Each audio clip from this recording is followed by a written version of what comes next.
Tal vez pensamos, ok, entonces sí, tengo que tener mi fundamento en Cristo, pero ¿qué significa eso? ¿Verdad? ¿Qué podemos hacer para tener este fundamento en Cristo?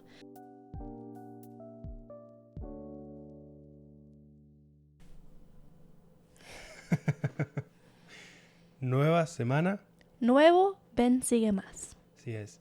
Y esta semana seguimos viendo Isaías, Ujú. las enseñanzas de Isaías en el Antiguo Testamento. Y en el libro de Ben Sígueme, el primer párrafo, dice que una de las cosas que el Señor pedía que hagan los profetas, o pide que hagan los profetas, es que adviertan en cuanto a las consecuencias del pecado. Y en el caso de Isaías significaba que tenía que decirles a gobernantes de grandes reinos, reyes, etcétera, que debían arrepentirse o ser destruidos. Sin embargo, Isaías también ofreció un mensaje de esperanza. Y aunque a aquellos reinos con el tiempo les sobrevinieron las destrucciones profetizadas, Isaías previó oportunidades de restauración y renovación, porque Jehová invitaría a su pueblo a regresar a él. Entonces hay dos funciones proféticas prominentes en los mensajes de Isaías, que son advertir y consolar. A veces puede ser difícil encontrar los mensajes de paz, de consuelo, los mensajes positivos entre tanta advertencia, entre tantos problemas que había en ese contexto, y eso se refleja en nuestra vida. Creo que hoy en día es difícil a veces ser optimista, ver las cosas positivas, encontrar la paz entre tantos problemas, entre tanta decadencia que vemos en la sociedad, en el mundo que nos rodea.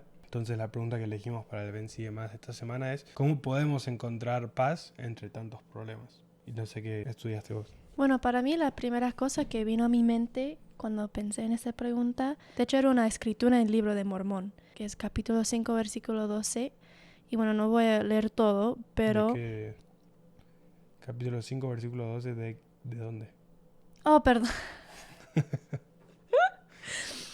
Que está en el Amán, capítulo 5, versículo 12, que habla de tener nuestro fundamento en Jesucristo, ¿verdad? Y cuando tenemos este fundamento en Jesucristo, como dice, para que cuando el diablo lance sus impetuosos vientos, sí, sus dardos en el torbellino, sí, cuando todo su granizo y furiosa tormenta os azoten, esto no tenga ningún poder para arrastraros al abismo de miseria y angustia sin fin, a causa de la roca sobre la cual estáis edificados, que es un fundamento seguro, un fundamento sobre el cual, si los hombres edifican, no caerán. Y a veces pensamos, tan sencillo tener un fundamento en Cristo, pero creo que cuando entendemos verdaderamente el poder y el impacto que la misión de Jesucristo puede tener en nuestras vidas individualmente, sabremos que nunca vamos a caer, ¿verdad? Elder Bernard una vez dijo, la confianza en Cristo y el confiar en sus méritos, misericordia y gracia conducen por medio de su expiación a la esperanza en la resurrección y la vida eterna. Esa fe y esa esperanza traen a nuestra vida la dulce paz de conciencia que todos anhelamos. Tal vez pensamos, ok, entonces sí, tengo que tener mi fundamento en Cristo, pero ¿qué significa eso? ¿Verdad? ¿Qué podemos hacer para tener este fundamento en Cristo? Y obviamente hay muchas cosas, pero creo que una de las mejores cosas para poder entender quién es Jesucristo es por medio de los convenios que hacemos adentro del templo. Creo que cuando vamos al templo frecuentemente y meditamos y pensamos en el simbolismo que vemos ahí, podemos entender mejor qué propósito tiene Jesucristo en mi vida. Y creo que eso nos ayuda a entender que la verdad es que no tenemos que temer la destrucción que está pasando ahora, las guerras que están pasando ahora, o cualquier cosa personal que nos está pasando, que las promesas que hemos hecho en el templo, no solamente nosotros, pero las promesas que Jesucristo nos hace, se cumplirán. Y creo que eso nos puede dar mucha paz y esperanza para aguantar, aguantar y poder perseverar hasta el fin. Pero no sé si qué pensás vos. No, hay dos cosas que yo iba a comentar, pero una de esas está muy relacionada a lo que venías diciendo vos y por eso quería comentarlo. Esto de encontrar nuestro fundamento en Cristo y cómo hacemos eso. Porque mientras estudiaba la pregunta esta semana y me preparaba para este episodio, pensaba en que generalmente cuando leemos el Nuevo Testamento y leemos la vida de Jesucristo, es casi inevitable no sentir paz. Mm. Es casi inevitable no encontrar consuelo en las enseñanzas de Jesucristo, en sus parábolas, sentir esperanza en el futuro, encontrar significado en lo que él enseñaba. Pero a veces no es tan fácil sentir todo eso cuando leemos el Antiguo Testamento. Entonces, ¿cuál es la diferencia? Y bueno, creo que una de las diferencias es que cuando leemos el Nuevo Testamento, cuando leemos la vida de Jesucristo, es muy claro, es muy evidente y es muy fácil ubicar a Cristo en la historia. Lo encontramos, sabemos que es la historia de Él y Él está en el centro. Entonces, cuando eso pasa, nosotros sentimos la paz que Él transmite, sentimos el significado, los simbolismos. Todo es más fácil y como nos centramos en Él, encontramos esa paz. Pero después cuando vamos al Antiguo Testamento, a alguien como Isaías, que enseñaba con muchas advertencias, con muchos significados y había mucha destrucción, a veces se nos hace más difícil o un poco más complicado encontrar o ubicar a Cristo en medio de todo eso. Pero creo que si hacemos un esfuerzo para cada vez que leemos Isaías o otros profetas que se nos haga un poco más difícil sentir esa conexión, es pensar, bueno, ¿dónde está Cristo en esta escritura?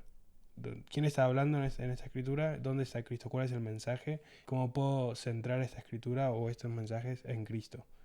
Y si hacemos eso, creo que realmente podemos sentir la paz y el consuelo que solo Cristo puede ofrecer.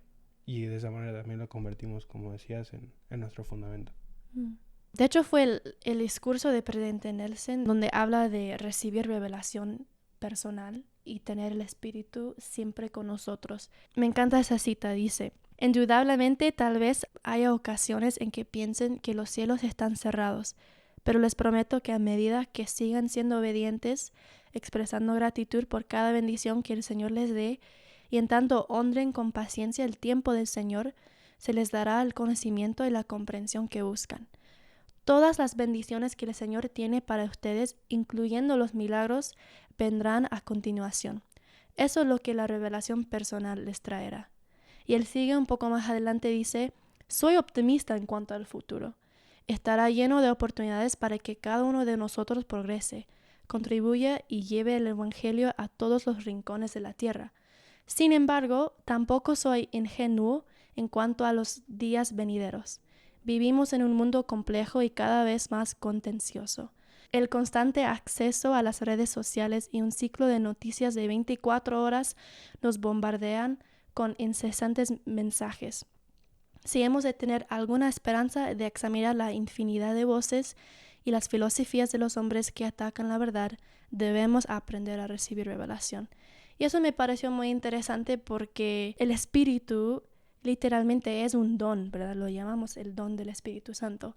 Es un don directamente del Padre Celestial y creo que si tenemos constantemente este Espíritu con nosotros y sabemos cómo recibir revelación personal, no podemos fallar. Bueno, no es que nuestra vida va a ser perfecta, siempre vamos a tener dificultades y cosas que nos pasan simplemente porque vivimos en un mundo mortal, pero nuestra perspectiva será más eterna, ¿verdad? Creo que si nos enfocamos en recibir revelación individualmente, como si fuera una responsabilidad nuestra, que podamos entender mejor que este no es el fin, ¿verdad? Que vendrán días mejores, ¿verdad? Pero también que podemos sentir el Espíritu de Dios con nosotros ahora, ¿verdad? Podemos sentir este consuelo, podemos recibir poder de nuestros convenios y de Jesucristo ahora mismo.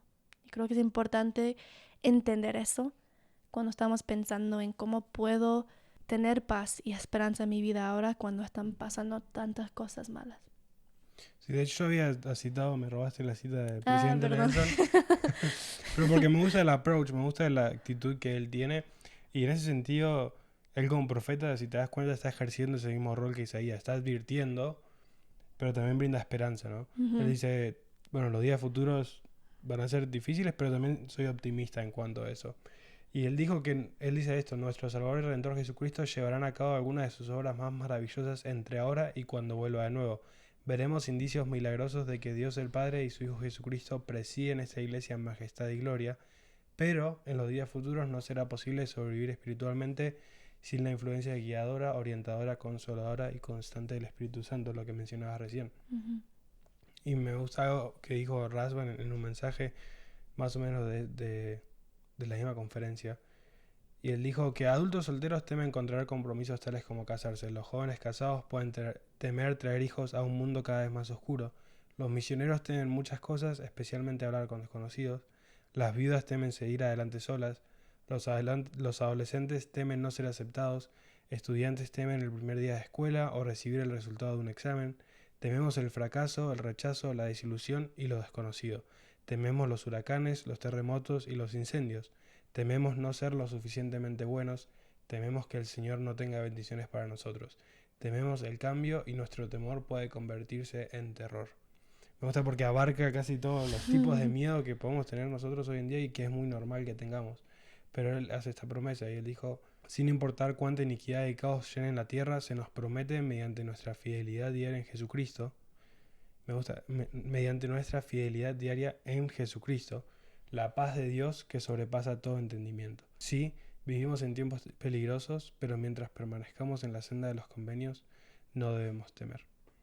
Sí, me encanta eso. Y bueno, queremos terminar con una escritura de Isaías que creo que dice justamente eso, que no tenemos que temer por causa de nuestra fieldad, ¿verdad?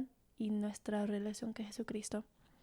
En Isaías capítulo 25, versículo 8, él dice, destruirá la muerte para siempre, y enjugará Jehová el Señor toda lágrima de todos los rostros, y quitará la afrenta de su pueblo de toda la tierra, porque Jehová lo ha dicho. Eso.